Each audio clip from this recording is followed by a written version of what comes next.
بسم اللہ الرحمن الرحیم۔ تاریخ اسلام میں آج ہم عظیم حکمران جن کو بعض لوگوں نے خلافت راشدہ میں بھی شامل کیا، عظیم حکمران حضرت عمر بن عبدالعزیز کا تذکرہ کرنے لگے۔ حضرت عمر فاروق رضی اللہ تعالیٰ عنہ رعایا کا حال معلوم کرنے کے لیے گلیوں میں گشت کیا کرتے تھے۔ آج صبح کی اذانیں ہو چکی ہیں، کچھ اندھیرا ہے کچھ سویرا ہے۔ حضرت عمر رعایا کا حال معلوم کرنے کے لیے گلیوں سے چل رہے ہیں۔ ایک گھر کے قریب سے گزرتے ہیں، ایک آواز آتی ہے، بیٹا بکریوں کا دودھ نکال لیا ہے؟ جی اماں نکال لیا ہے۔ پھر ماں کی آواز آتی ہے، بیٹا اس میں تھوڑا سا پانی ملا لو۔ ادھر سے آواز آتی ہے، اماں تو نہیں جانتی خلیفہ وقت حضرت عمر نے اعلان کیا ہے کہ دودھ میں پانی نہیں ملانا؟ بیٹا خلیفہ امیر المومنین عمر فاروق کب دیکھ رہے ہیں ہمیں؟ ادھر سے جواب تھا، اماں امیر المومنین تو نہیں دیکھ رہے، میرا اللہ تو دیکھ رہا ہے۔ اللہ اکبر۔ حضرت عمر فاروق نماز پڑھانے کے بعد گھر گئے، اپنے بیٹے عاصم کو کہا، میں نے تیرے لیے رشتہ پسند کیا ہے، تجھے کوئی انکار تو نہیں ہے؟ حضرت عاصم کہنے لگے، اگر میرے باپ نے میرے لیے رشتہ پسند کیا ہے تو مجھے کوئی انکار نہیں۔ حضرت عمر فاروق نے اسی گھر میں اسی بچی کے لیے رشتہ بھیجا، رشتہ قبول ہو گیا۔ عمر فاروق کے بیٹے حضرت عاصم کی اس بیٹی کے ساتھ شادی ہو جاتی ہے۔ اس میں سے آج ایک بچی پیدا ہوئی ہے جس کا نام رکھا جاتا ہے لیلا بنت عاصم۔ بچی بڑی ہوتی گئی، یہ عمر فاروق کی پوتی ہے۔ اس کی شادی شاہی گھرانے میں عبدالعزیز کے ساتھ ہو جاتی ہے۔ آج 2 نومبر 681 ہجری ہے، مدینہ النبی ہے۔ عمر فاروق کی پوتی کے ہاں ایک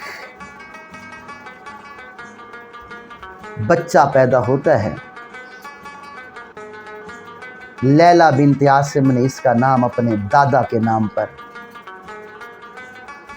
عمر رکھا، جو بعد میں کنیت کے طور پر عمر بن عبدالعزیز کے نام سے جانا جانے لگا۔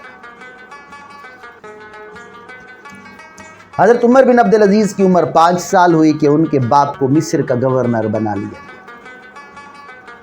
سارا گھرانہ مصر چلا گیا، مگر 5 سالہ عمر کو مدینہ میں پڑھنے کے لیے رکھا گیا، اور یہاں ان کے استاد عبداللہ بن عمر ان کے دادا ہی تھے۔ اس زمانہ میں حضرت عمر بن عبدالعزیز کی پڑھائی کے لیے عبداللہ بن عمر کو 1000 دینار ماہانہ دیے جاتے تھے۔ بعد میں سہل بن کیسان، حضرت انس بن مالک، نبی پاک صلی اللہ علیہ وسلم کے گرینہ خادم،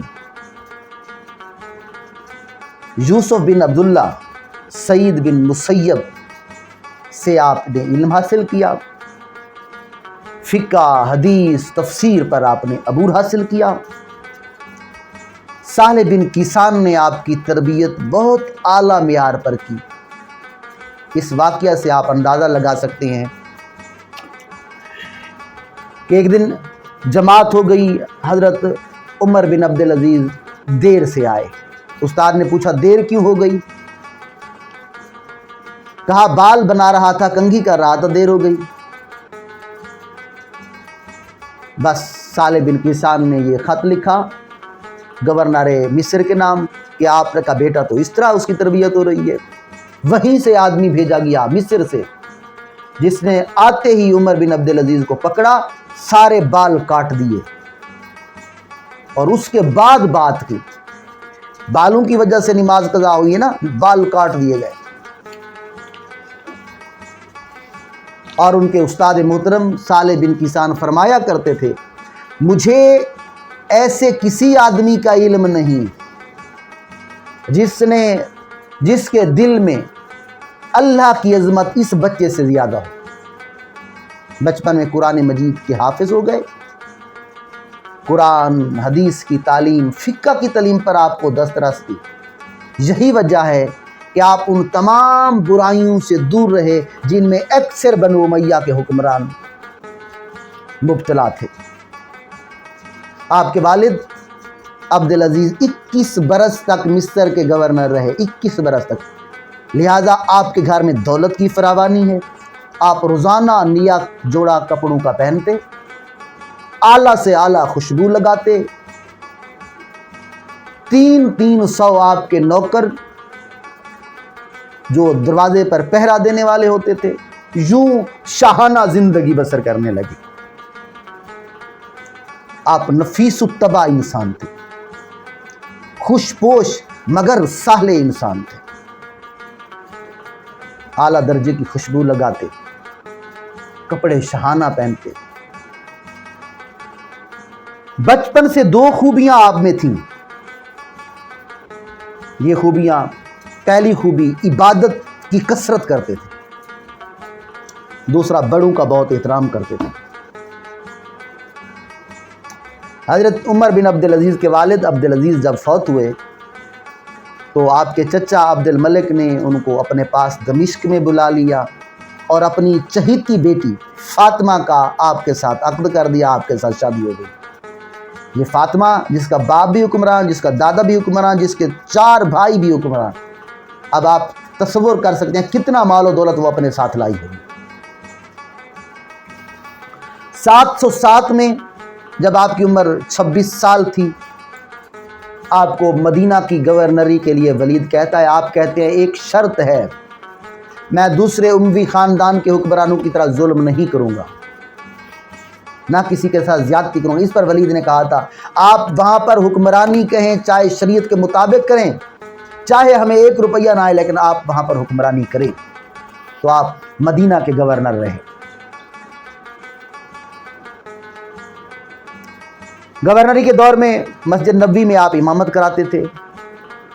ایک دن امامت کرانے کے آپ کی جماعت میں حضرت انس بن مالک آ کر شریک ہوئے، تو انہوں نے کہا نبی پاک صلی اللہ علیہ وسلم سے اتنی کسی کی نماز کی مشابہت نہیں جتنی عمر بن عبدالعزیز کی ہے۔ ولید نے اپنے بیٹے کو جانشین مقرر کرنا چاہا تھا، تو عمر بن عبدالعزیز نے مخالفت کی تھی، کہا تھا ہم عبد الملک کے ہاتھ پر سلیمان کی بیعت کر چکے ہیں، لہذا اس کو اپنا فیصلہ تبدیل کرنا پڑا۔ اس پر ولید نے آپ کو گورنری سے معزول کر دیا اور قید کرا دیا۔ 3 دن آپ کو قید رکھ سکا، پھر اس کو رہا کرنا پڑا۔ اس کے بعد کی آپ کی جو زندگی ہے آپ نے مصر میں گزار دی، اور یہی 3 سال آپ کی زندگی میں تبدیلی لائے۔ آپ کا تصوف کی طرف بہت زیادہ رجحان ہوتا ہے ان 3 سالوں میں مصر میں جو آپ نے گزارے۔ اس کے بعد ولید فوت ہو جاتا ہے، سلیمان بن عبد الملک تخت نشین ہوتا ہے۔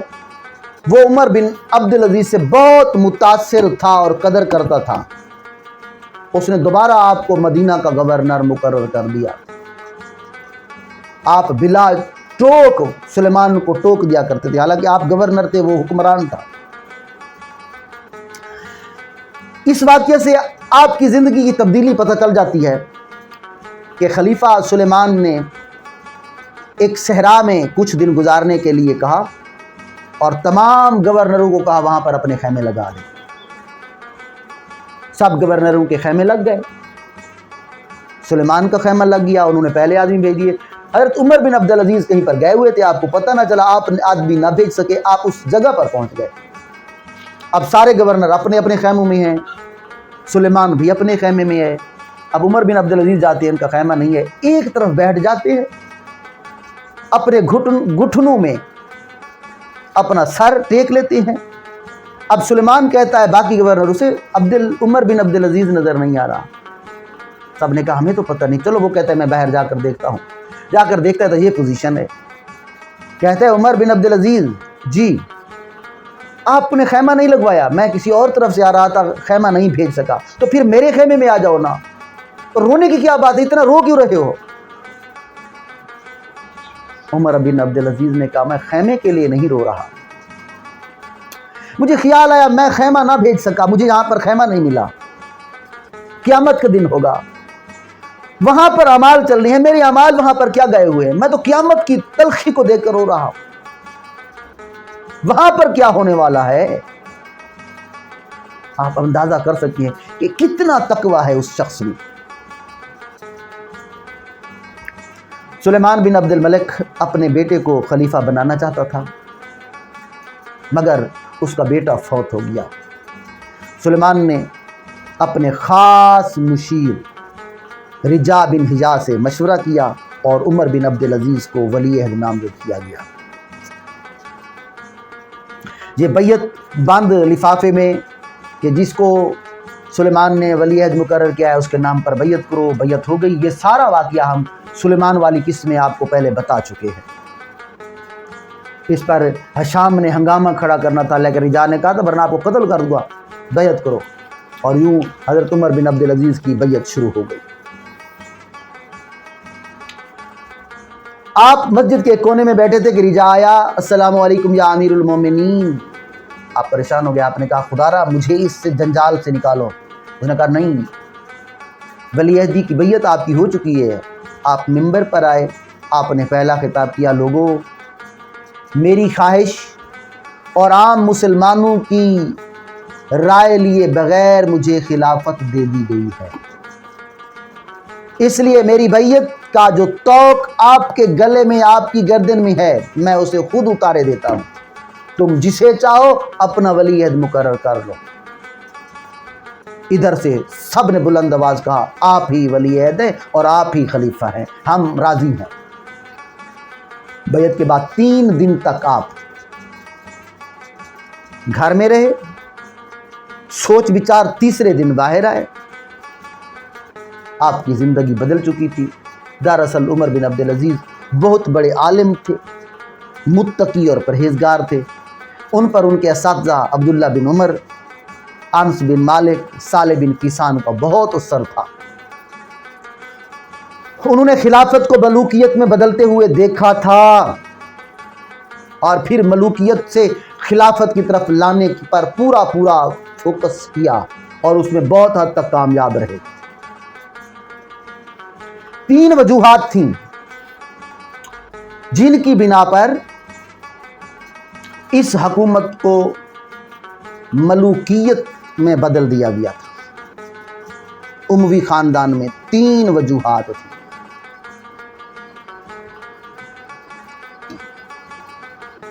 ان 3 وجوہات کو ہم انشاءاللہ نیکسٹ ویڈیو میں ڈسکس کریں گے کہ وہ کون سی وجوہات تھیں جن کی بنیاد پر خلافت ملوکیت میں بدل گئی۔